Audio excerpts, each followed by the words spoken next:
If you've lost access to your Zelle account and can't use your phone number, follow these steps to recover your account. This guide will help you navigate the recovery process effectively.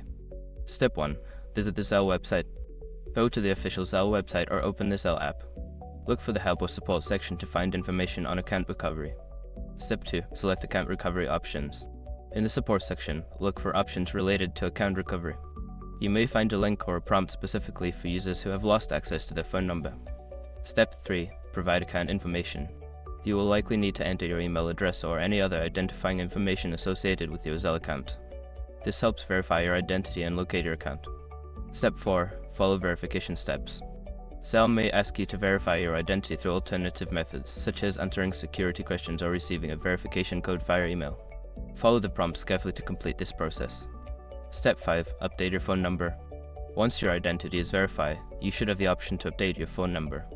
Enter your new phone number and follow any additional instructions to finalize the recovery process. If you encounter any issues during this process, consider reaching out to Zelle customer support for further assistance.